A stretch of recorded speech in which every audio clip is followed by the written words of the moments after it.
Assalamualaikum warahmatullahi wabarakatuh. Perkenalkan, nama saya Rindi Antikasari, NIM 9041200046. Di sini saya akan menjelaskan bagaimana sistem perpajakan di Indonesia, kemudian bagaimana pajak menurut Islam, kemudian saya akan menjelaskan pula mengenai PPh pasal 21 dan 26, kemudian pasal 22, 23, dan 24. Nah, pajak itu memiliki peranan penting dalam sebuah kehidupan bernegara seperti di Indonesia. Kemudian pajak itu merupakan sumber penerimaan negara yang sangat potensial karena dari hasil pajak tersebut negara bisa melakukannya sebagai sebuah sumber untuk melakukan pembiayaan mengenai pengeluaran pemerintah, kemudian dapat digunakan juga untuk pembangunan atau kebutuhan masyarakat lainnya.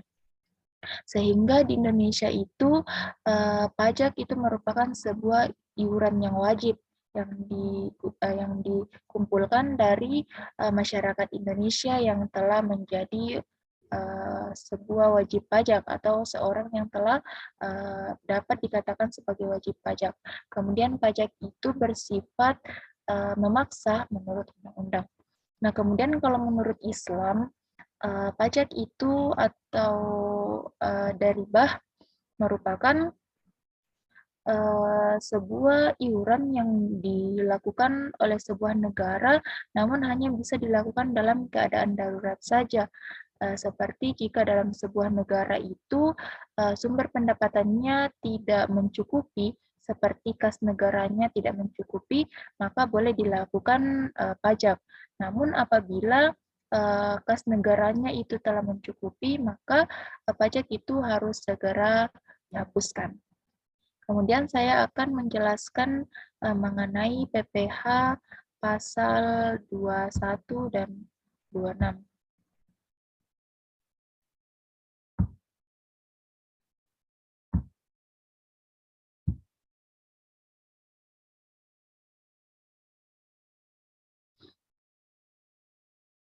Nah, yang pertama itu PPh pasal 21. Nah, PPh pasal 21 itu merupakan pajak yang dipungut oleh negara dari wajib pajak dalam negeri berupa gaji, upah, honor, atau tunjangan dan pembiayaan lainnya. Atau bisa dikatakan bahwa PPh pasal 21 ini dipungut dari orang yang telah memiliki pendapatan. Yang mereka lakukan itu pendapatannya diambil dari dalam negeri. Kemudian tarif progresif dari PPh pasal 21 ini memiliki 4 tingkatan, yaitu yang pertama itu tingkatannya dari 0 sampai 50 juta itu memiliki wajib pajaknya itu dikali dengan 5%. Kemudian tingkatan kedua itu 50% sampai 50 juta sampai 250 juta itu maka dikalikan dengan 15%. Kemudian yang ketiga, tingkatan ketiga yaitu 250 juta sampai 500 juta itu dikalikan dengan 25%.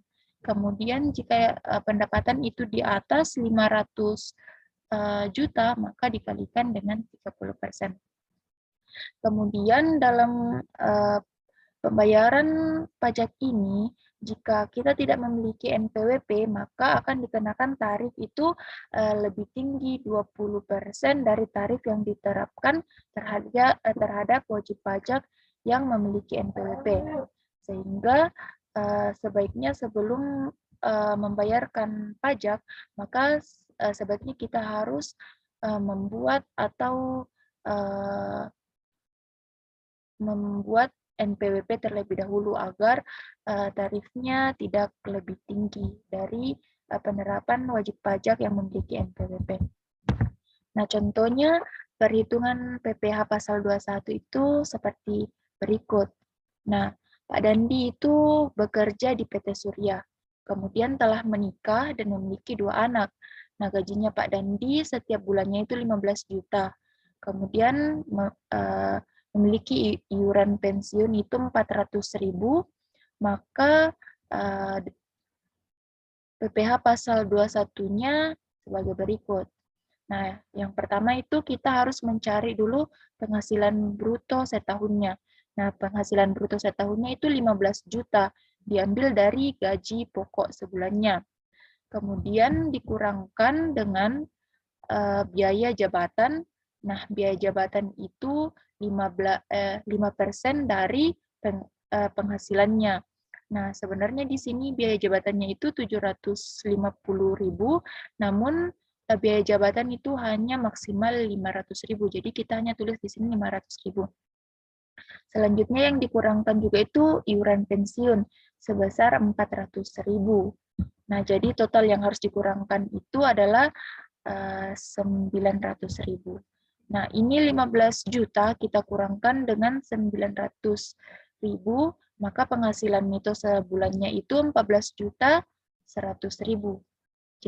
Kemudian penghasilan netonya itu kita kalikan 12 karena yang kita butuhkan itu penghasilan neto setahun. Jadi penghasilan neto setahunnya itu 169.200.000. Nah, selanjutnya kita harus menghitung PTKP-nya atau penghasilan tidak kena pajak. Yang pertama, kita harus menghitung WP pribadinya. Nah, WP pribadi Pak Dandi itu 54 juta. Karena Pak Dandi telah menikah, maka kita harus menulis status kawin, yaitu 4.500.000. Kemudian karena memiliki 2 tunjangan, jadi kita tulis 9 juta. 9 juta itu dari 4.500.000 dikali 2. Jadi total PTKP atau penghasilan tidak kena pajaknya Pak Dandi itu 67.500.000. Kemudian penghasilan neto ini kita kurangkan dengan total PTKP. Jadi penghasilan kena pajaknya Pak Dandi itu adalah 101.700.000. Nah, kemudian kita menghitung PPh pasal 21-nya. Yang pertama itu kita ambil dulu 50 jutanya. Kita kali 5% jadi 2.500.000. Nah, sisanya dari 101.700.000 itu yang dikurangkan 50 juta itu kan 51.700. Nah, ininya karena telah masuk di tingkatan kedua, jadi kita kalikan 15%. Nah, 15%-nya dari 51.700.000 itu 7.755.000 rupiah. Nah, jadi pajak terutang setahunnya Pak Dandi yaitu 10.255.000 rupiah. Kemudian ini kita bagi 12 karena kita harus membayar pajak itu setiap bulannya. Jadi Pak Dandi harus membayar pajak itu setiap bulannya 854.583,33 rupiah. Selanjutnya itu pajak PPh pasal 26. Nah, secara singkatnya ini PPh pasal 26 itu merupakan pajak yang diterima oleh negara dari wajib pajak luar negeri. Namun penghasilannya itu mereka dapatkan di Indonesia. Namun wajib pajak luar negeri itu selain dari bentuk usaha tetap atau BUT di Indonesia. Kemudian tarifnya itu biasanya 20%, namun tergantung dari namun 20% itu bisa berubah tergantung dari kesepakatan dua negara, yaitu negara dari WP luar negeri dengan negara Indonesia. Kemudian pemotongan PPh pasal 26 itu berlaku pada badan pemerintah, subjek pajak dalam negeri, penyelenggaraan kegiatan dan perwakilan perusahaan luar negeri lainnya selain BUT atau bentuk usaha tetap di Indonesia. Kemudian selanjutnya yaitu PPh pasal 22. Nah, PPh pasal 22 itu merupakan pajak yang dikenakan pada badan usaha, baik milik pemerintah maupun badan usaha swasta yang melakukan kegiatan ekspor dan impor.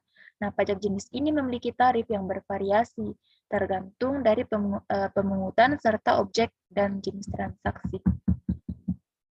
Nah, Objek PPh pasal 22 ini ditentukan berdasarkan Peraturan Menteri Keuangan Nomor 34 PMK 010/2007, yaitu impor barang dan ekspor, pembayaran atas pembelian barang, baik itu BUMN atau pihak ketiga, penjualan hasil produksi pada distributor, penjualan kendaraan bermotor, penjualan migas, pembelian bahan-bahan dari pedang pengepul, dan penjualan barang yang tergolong sangat mewah.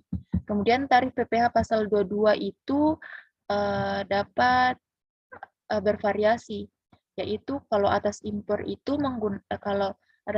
yang menggunakan API, maka digunakan tarif 2,5% dikali nilai impor. Kalau non-API dan tidak dikuasai itu 7,5% dikali dengan nilai impor, atau kalau tidak dikuasai itu dikali dengan harga jual lelang. Kalau yang kedua, atas pembelian barang oleh DJPB atau bendahara negara itu tarifnya itu 1,5% dikali harga pembelian. Kemudian kalau atas penjualan hasil produksi ditetapkan berdasarkan keputusan DJP, maka kalau kertas itu tarifnya 0,1% dikali DPP PPN, kalau semen itu dikali 0,25%, kalau baja dikali 0,3%, kalau otomotif dikali 0,45%. Kalau atas pembelian barang-barang, bahan-bahan untuk keperluan industri atau ekspor dari pedagang pengepul diterapkan tarifnya itu 0,25% dikali harga pembelian. Kalau atas impor kedelai, gandum, kemudian tepung yang menggunakan API itu digunakan tarif 0,5% dikali nilai impor. Kemudian yang terakhir, untuk yang tidak memiliki NPWP dipotong 100% lebih tinggi dari tarif PPh pasal 22. Nah, contohnya di sini, bendahara membeli 3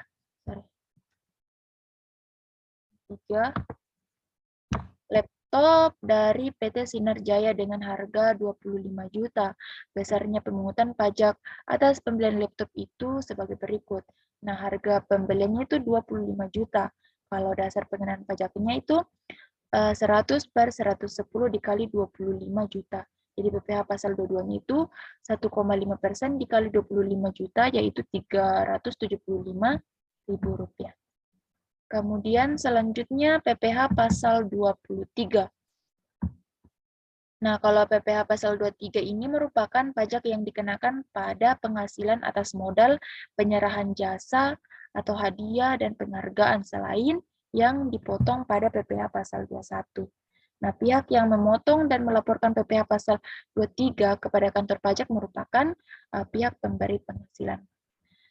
Kemudian tarif dan objek PPh pasal 23.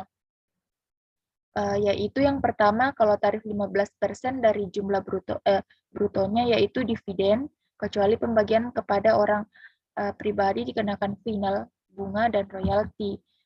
Kemudian hadiah dan penghargaan selain yang telah dipotong PPh pasal 21. Kemudian kalau tarif 2% dari jumlah bruto itu, yaitu imbalan jasa teknik, jasa manajemen, jasa konstruksi, jasa konsultan, dan jasa lainnya. Kemudian jasa lain yang tercantum dalam PMK nomor 141/PMK 03/2005. Kemudian yang ketiga itu wajib pajak tanpa NPWP dikenakan tarif lebih tinggi dari tarif PPh pasal 23.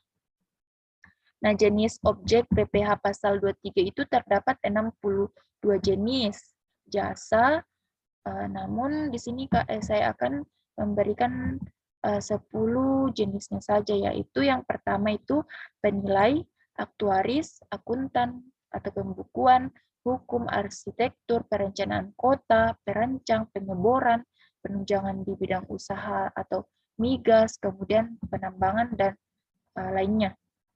Nah, subjek pemotongan PPh pasal 23 itu seperti badan pemerintah, subjek pajak dalam badan dalam negeri, penyelenggaraan kegiatan, bentuk usaha tetap, perwakilan perusahaan negara, dan wajib pajak orang pribadi, dalam negeri tertentu yang ditunjukkan Direktur Jenderal Pajak atau DJP.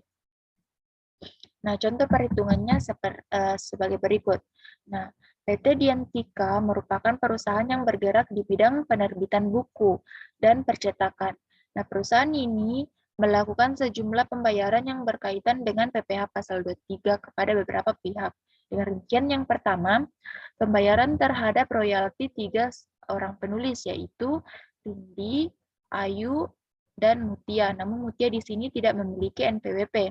Kemudian royalti yang diberikan kepada Rindi itu 26 juta, kalau untuk Ayu itu 15 juta, dan untuk Mutia itu 6 juta. Kemudian yang kedua itu pembayaran bunga pinjaman kepada BRI dengan dan memiliki NPWP untuk bulan September sebesar 2 juta.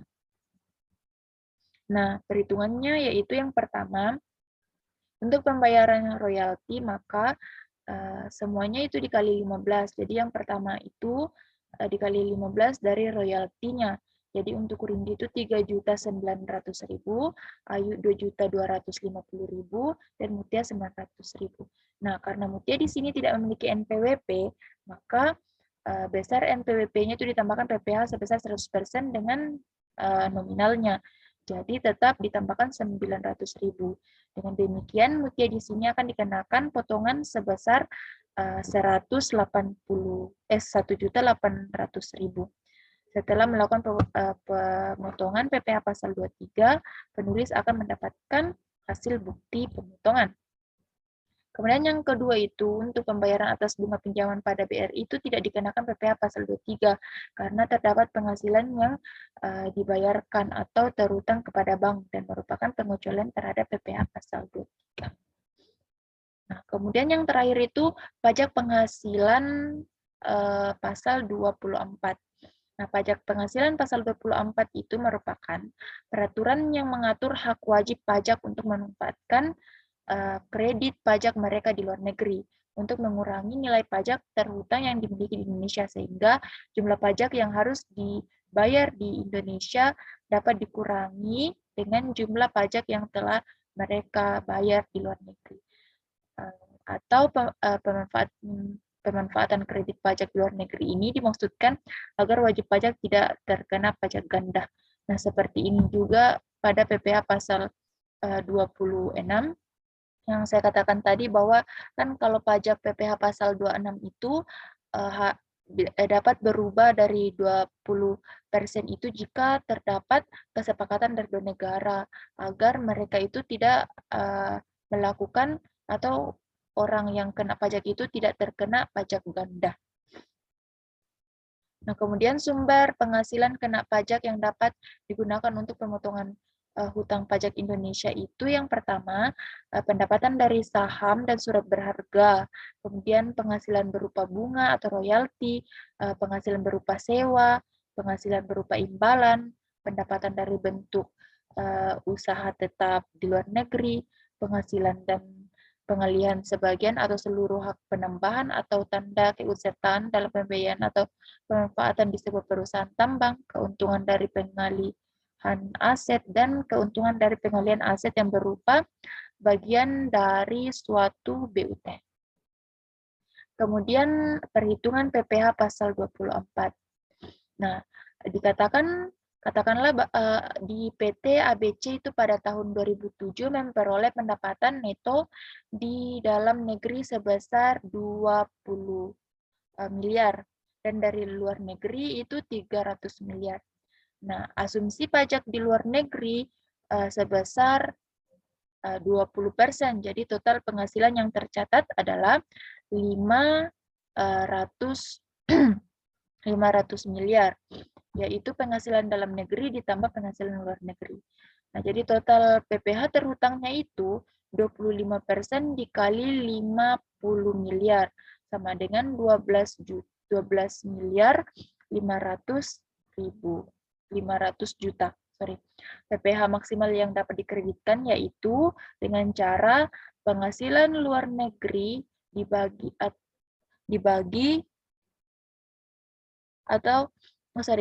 total penghasilan dikali total PPh terhutang.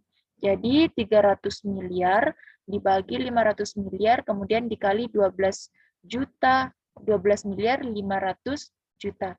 Nah, hasilnya di situ 7 miliar 500 juta.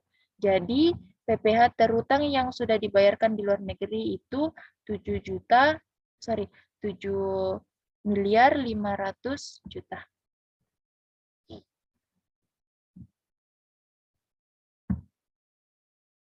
Nah, mungkin itu saja yang dapat saya sampaikan. Kurang dan lebihnya mohon maaf.